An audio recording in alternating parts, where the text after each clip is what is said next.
একদিকে যুক্তরাষ্ট্রের treasury bond এবং ডলারের দরপতন, অন্যদিকে ঊর্ধ্বমুখী স্বর্ণের বাজার। এই পরিস্থিতিকে নতুন বৈশ্বিক আর্থিক ব্যবস্থাপনার ইঙ্গিত হিসেবে দেখছেন বিশ্লেষকরা।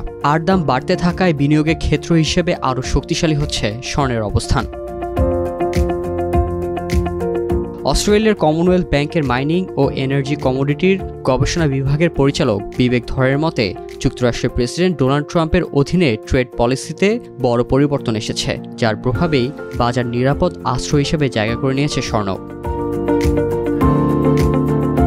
তিনি বলেন, এই সময় নিরাপদ বিনিয়োগের প্রতি ঝোঁকের সবচেয়ে বেশি ব্যতিক্রমী দিক হল যুক্তরাষ্ট্রের ডলার ও ট্রেজারি বন্ড উভয়ই বিক্রি হয়ে যাচ্ছে। ফলে সাধারণত যে দুটি সম্পদ নিরাপদ বলে বিবেচিত হতো, এখন সেগুলোর প্রতি আস্থা কমছে। স্বর্ণের দাম ইতোমধ্যে প্রতি আউন্স $3,500 ছুঁয়েছে এবং জেপি মর্গ্যান পূর্বাভাস দিয়েছে 2025 সালের শেষ প্রান্তিকে এর গড় দাম হবে $3,675 এবং 2026 সালের দ্বিতীয় প্রান্তিকে এটি $4,000 পৌঁছাবে। অন্যদিকে ইউএস ট্রেজারির 30 বছরের বন্ডে গত কয়েক সপ্তাহে বিক্রির চাপ পড়েছে এবং এপ্রিলের শুরুতে এর ইল্ড নভেম্বর 2023-এর পর সর্বোচ্চ হয়েছিল। একই সময় ডলার ইন্ডেক্স কমেছে প্রায় 8%। তথ্য অনুসারে এবছর এখনও পর্যন্ত স্পট মার্কেটে স্বর্ণের দাম বেড়েছে 25%, যেখানে ট্রাম্পের পাল্টা ট্যারিফ ঘোষণার এক সপ্তাহের মধ্যেই 30 বছরের ট্রেজারি ইল্ড বেড়ে যায় 30 বেসিস পয়েন্ট বেশি। যদিও সাম্প্রতিক সময়ে ট্রাম্প তার বক্তব্য থেকে কিছুটা সরে এসে ফেড চেয়ার জেরোম পাওয়েলকে বরখাস্ত করার হুমকি প্রত্যাহার করেছেন, তবুও বিনিয়োগকারীদের দৃষ্টিতে মার্কিন সম্পদের গ্রহণযোগ্যতা ক্ষতিগ্রস্ত হয়েছে।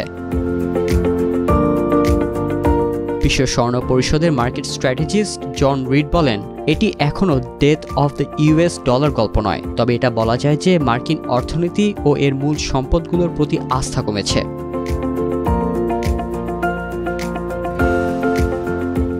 স্বর্ণের দাম সাধারণত ইউএস ট্রেজারি ইল্ডের বিপরীত পথে চলে, কারণ স্বর্ণের কোনো সুদ নেই। তাই যখন ইল্ড বেড়ে যায় তখন স্বর্ণের আকর্ষণ কমে, কিন্তু এখন এই সম্পর্কটি ভেঙে পড়েছে।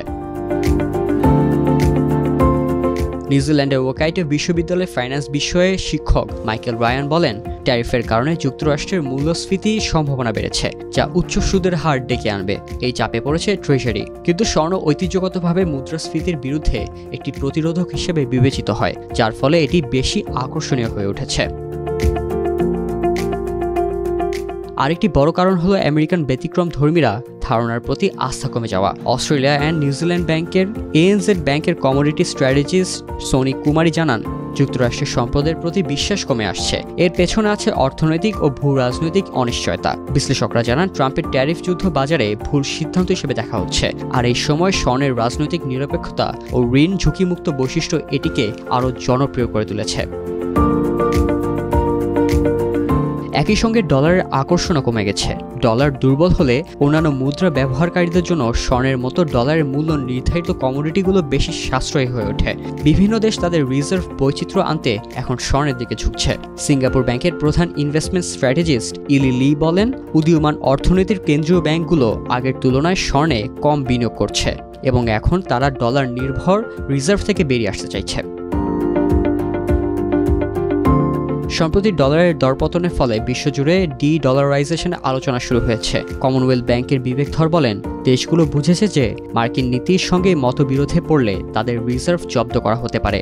এ কারণে স্বর্ণ একটি হেজ হিসেবে বিবেচিত হচ্ছে। তবে তিনি যোগ করেন, গোল্ডের দাম বাড়লেও ডলারের বিকল্প হিসেবে এটি এখনও কার্যকর হয়ে উঠতে পারেনি, কারণ স্বর্ণ স্থানান্তর ও সংরক্ষণে ব্যয়বহুল এবং এটি সুদবিহীন সম্পদ হওয়ায় সীমাবদ্ধতা রয়েছে। ফ্র্যাঙ্কলিন ইনকাম ইনভেস্টরের পোর্টফোলিও ম্যানেজার টড ব্রাইটন বলেন, যদিও ইউএস ট্রেজারির নিরাপদ আশ্রয়ের মর্যাদা কিছুটা ব্যাহত হয়েছে, তবে এটি এখনও বিশ্বের সবচেয়ে লিকুইড বাজার এবং এটি এখনই অন্য কোনো সম্পদ দ্বারা প্রতিস্থাপিত হওয়ার সম্ভাবনা কম। বিশ্ব এখন একাধিক ক্ষমতার দিকে অগ্রসর হলেও ট্রেজারির বিকল্প হিসেবে নতুন কিছু গড়ে ওঠা এখনও অনেক দূরের ব্যাপার।